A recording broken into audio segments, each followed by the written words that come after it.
What's up, Roxstars? It's Rox, and I'm coming to you today with a review for Love and Hip Hop Hollywood Season 2, Episode 10. So let's get to it, shall we? Alright, you guys, I'm excited because I know this is going to be a short video. Ain't even that much to talk about. First up, Miles and Milan. Miles tells us that he gives that favorite phrase that every reality show star that seems to have gone through something gives, okay? He's living in his truth.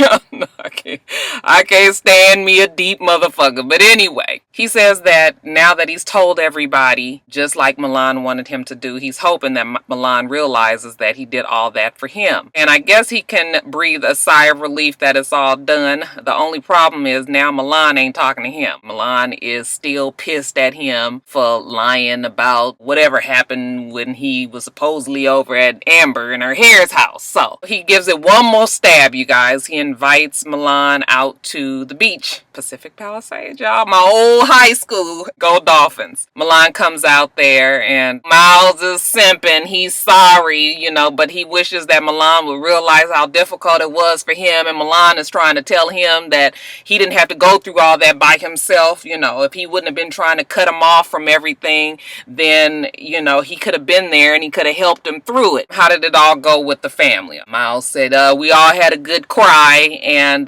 now it's all good. And guess what? They want to meet you. I was like, all right, Mona. We done just found out that the nigga gay and all of a sudden they want to meet him like right away. I mean, maybe, y'all.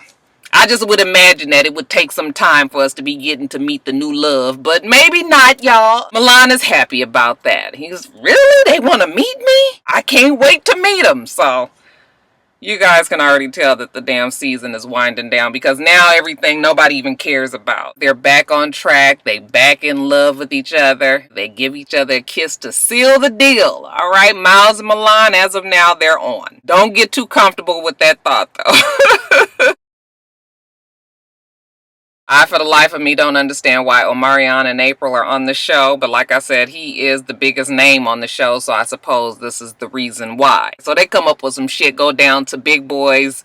Is it called Big Boy's Neighborhood anymore? I know he's not on Power anymore. He's on, what, 92.3, whatever that is out in California. In LA, actually. But, well, it's syndicated, ain't it? Do that matter, you guys? Let me finish. So, they go on the show. Big Boy, he's surprised to see April. You know, April is the ever-supportive girlfriend. While the interviews usually focus on Omarion, Big Boy seems to want to know how April is dealing with it all. First of all, Omarion just came off of tour with Chris Brown. He has that hit single Supposed to Be out and he's riding the wave right now. Big Boy wants to know how April is handling it all, which is interesting to me because since when do the damn interviewer be concerned about the fucking girlfriend? But you know, fine. He asked her how she handling it and she said, you know, she comes along with him on tour and you know, she's just doing her job as a supportive girlfriend, okay, the mother of his child. And then he asked her if, like, you know, do you have any ambition of your own? Or do you plan on following behind Omarion for the rest of your damn life and having babies? She says no, she used to have a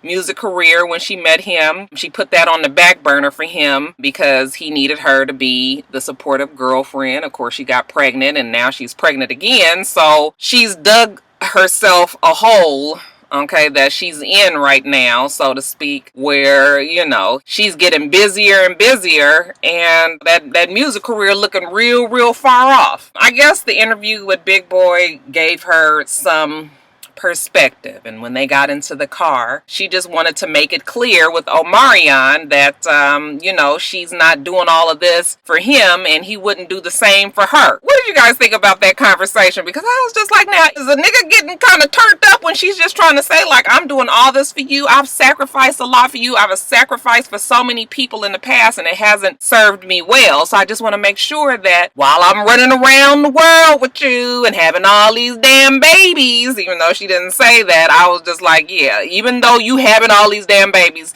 is he going to be the same for you when the time comes. Omarion just kept saying, like, you know, you being negative, you need to understand timing. Right now, the timing is basically on me. I'm the one that got the hit record out. I'm the one that's, you know, doing this, that, and the other. When your time finally comes, then we gonna concentrate on you. Her big thing is, well, what if the time is now and it's just passing us up? And he's like, see, you being negative now. You know, niggas always want to flip that shit. If you feel like the time is now and we just ignoring it, then you're not even understanding that you have to work on your craft. Instead of complaining, you could be bettering yourself. I was just listening to that conversation like, I wasn't sure if Omarion was saying that, you know, girl, you ain't quite got it the way you think you do and you still need a whole bunch of work, and he was just trying to say it softly, or if he is so focused on his own self, he doesn't want to really worry about April's career. You know, April has made, I won't say the mistake, but April is his girlfriend. She's having now 2 kids by him. You're making your life more and more difficult with all of these decisions that you're making. I'm not going to say that she needs to be married, even though me and my old-fashioned ways would like to see them be married. But, I mean, maybe that's not going to work for them. But, yeah, you keep on having babies and following behind him the whole time, then when do you think you're going to be able to have your career? So I don't really know what to make of that conversation. Maybe you guys can give me some clarification, but I'm not really sure. You guys, I think there's these people in a car that's parked in front of me.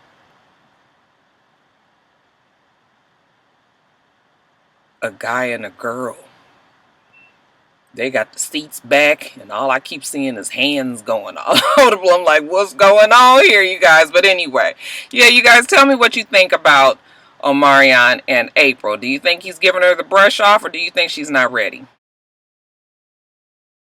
You guys, Rich Dollaz or Richie D, whatever you call him, is finally feeling the strain of this relationship between he and Moniece. He done already been put through the ringer with the mama. He got to be holding Moniece's emotions together every time he look around. Recently, he met the kid, and I guess he's starting to feel like, this might be a little bit more than I signed on for. So while he's in LA, he feels like maybe he can hang out with his West Coast connect, Ray J, which is also, creep number 1 as far as Richie is concerned. They sit down in the studio, and he's just thankful that he's got somebody to just kind of take his mind off of all of the other shit that he's going through. Ray J is just like, what are you guys doing in my city?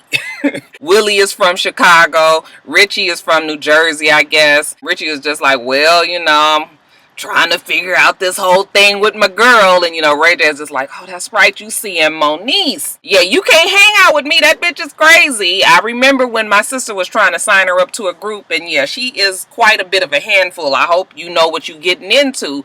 Well, Richie probably didn't know what he was getting into, but if he didn't know then, he sure enough know now. He telling them that he don't even recognize his own damn self. Like, he likes her, but he didn't know it was all this that was going along with it. Now he meeting the damn baby. The mama ain't too stable, ain't too crazy about Moniece these days. Like, he don't really know, but he feels like he's in this struggle between being what Moniece needs him to be and just going back to his old ways and running the streets with Ray J. Ray J is telling him, like, you know, we love our girls even though they crazy. Okay, take Princess. Princess is crazy, but when they get fed up, and Princess, from what she says anyway, Princess is fed up. I'm seeing all this going on, and ooh, I feel like it's some scandal. I know don't nobody around. Oh, they're getting out the car, child. I wonder if I'm supposed to be. Maybe it ain't that big a deal, but I was just like, y'all got them chair seats back. Anyway, you guys. What was I saying? See, I done got all thrown off trying to be sneaky and look at what they doing in front of me.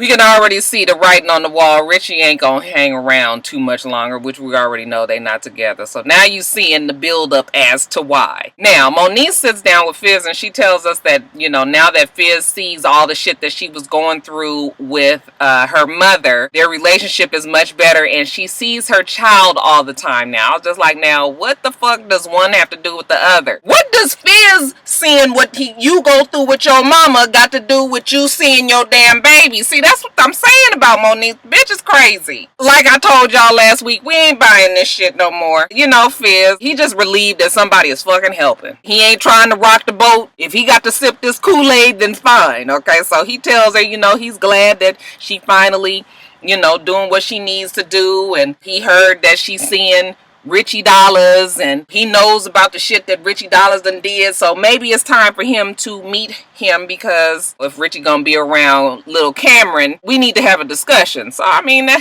that's fine enough, considering the fact that Monique and Richie supposedly live together, and I feel like the live together stage is quite a big step when you got, you know, when you with somebody that has a kid. So she said that she will see what she can set up. So she sits down with Richie Dollaz. Okay, Richie Dollaz is just like, listen, I'm so fucking tired of talking to all your people. Like, what? I got to be interviewed by the whole crew? I talked to your mama. We already know how that shit went. I met your son. Now I got to meet the baby daddy. Like, what? I'm going to tell you right now, I'm not going to be having to explain myself for shit that he's heard on the internet. So Richie is real defensive. Monique, in her strange stoic way, you know how she is, well, if you guys have a conversation and it starts to go left, then this relationship is over. He was like, fine, that's all I needed to know. Because at this point, I think Richie already has one foot out the door. So he meets with Fizz, and it's a conversation that I guess many men would maybe have if they're,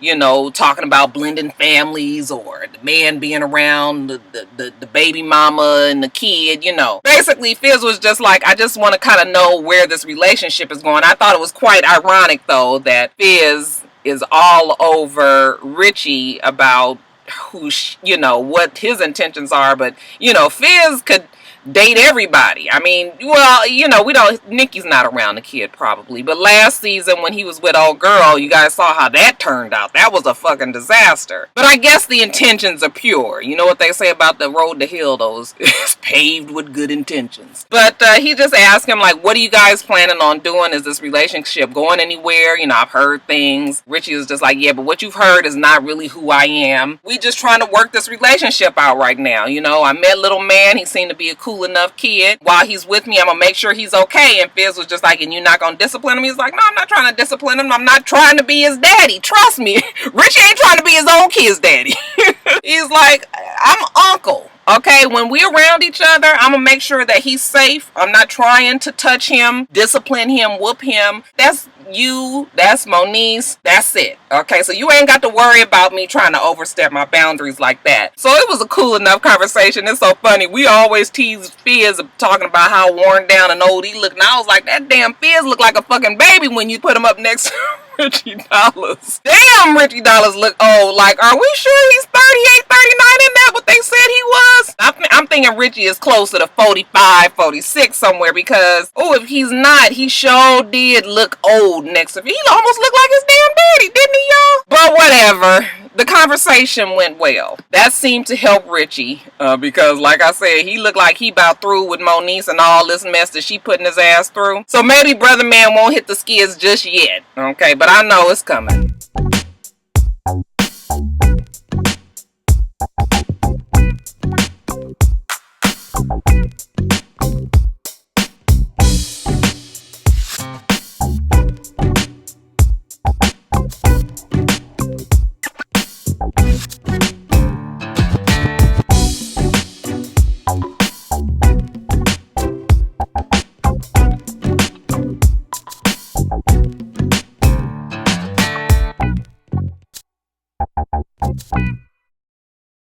And lastly, you guys, this mess with Hazel. So, you know, Hazel has added Princess to this fashion show. Looks like Hazel has pretty much taken over the fucking fashion show. And maybe that's because she's used to doing these type of things. Nikki doesn't know what the hell she's doing. And Tiara is no help because she's at home recovering. So she meets with Princess and she tells Princess, we gonna let bygones be bygones and we gonna go on and make this coin. Go on and bring your bathing suit creations in. And even though Tiara's gonna be part of it, you know, I just want us all to just work together and not even worry about all that old shit. And Princess is like, well, I can do that. I just want to make sure that she ain't bringing no bullshit to the damn fashion show, okay? Because we can't have high-end Neiman Marcus type couture and then here you come with the pick and say bullshit. And I was just like, okay, I mean, I guess we all need to make sure that we feel like our shit is high-end couture.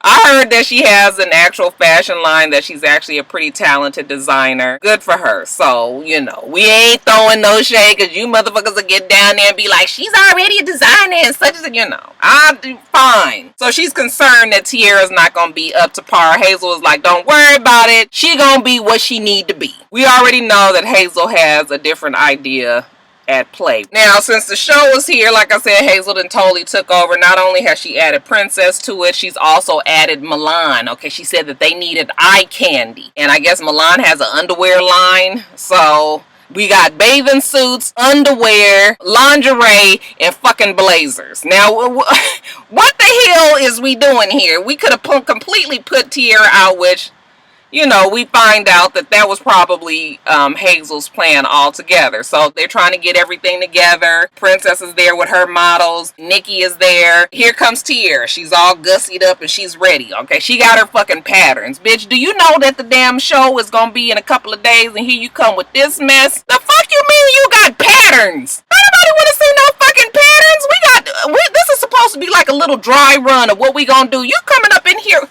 I was just like, Lord have mercy. Once Tiara gets there and she finds out that Hazel has made all these changes, she's just like, wait a minute now. I've been kind of off trying to recover and you guys then came up with all of this shit. And Nikki was just like, well, you know, I'm just kind of mad at you that you was selfish enough to get this surgery when you knew that we had this coming up. Okay, so yeah, we had to make some changes. And Tiara was just like, well, I mean, but Princess, you guys knew I wasn't going to be wanting to fuck with Princess. I'm not going to be in it then. Nikki was just like, look, things have been done to all of us and we've all been able to get over it, so I feel like you should kind of build a damn bridge and get over it too. Tiara was like, but yeah, this is not cool. Why would you guys even want me to be a part of this energy? Like, you already know that me and Princess is like this. So, you know, she starts up with the you guys not loyal and how you guys gonna go behind my back and bring this bitch in. And then Hazel was just like, well, I know I'm a whole bunch of things, but I ain't never tried to sleep with my best friend's man. And okay, then here we go with that. Okay, Milan was like, oh my God. Like, we really fixing to go down that road. Tiara was just like, what? I said, oh, okay, you guys, now I can't go off on Tiara for acting the way she did with Princess and not go off on Hazel's ass for, I mean, really, you talking about what Tiara did to you? You got all this energy to put into getting back at Tiara. It's just stupid. But I guess she needed her moment because they treat that fucking Hazel so bad. Tiara's like, bitch, I was with your motherfucking ass when your nose was about to fall off your face. Okay? And there was a whole lot of falling to do. And you are sitting up here talking about I'm not the loyal one. She was just like, you done fucked everybody over. You done did something to Princess. You was friends with Masika. Masika did all of this to Nikki and you ain't good and you not right and you was sucking dicks in alleys and all this. And I was just like, girl, oh my God. Hazel was ready though. That bitch was fired it off. Tiara wasn't ready. Like she wasn't expecting that. And everybody was just kind of looking at her. So it was like they almost ganged up on her. Even though they wasn't, you know, Nikki and Princess wasn't saying anything, you know, they was just kind of standing around looking like, well, yeah, you know, you did kind of fuck old Nikki over, you know, in the long run. So she was just like, bitches, you know, I done been here for your ass. Fuck all you guys. You guys not loyal. You know, she gonna take it here and was like, bitch, I hope you die. Okay, Milan was like, I'm gonna walk her on out. Okay. Alright, you guys, that's it. Y'all see me glistening up. That's always the cue that it's time to get off of this damn camera. Okay, you guys make sure that you rate, comment, and subscribe to the channel. I'm itsrox. The channel is for itsrox, and everything else I do will be in the bottom bar, y'all. I'm just checking all the sites out in my damn work parking lot today. I hope that you have a wonderful, wonderful rest of your day, and I plan on doing the same. Until next time, Roxstars. Bye.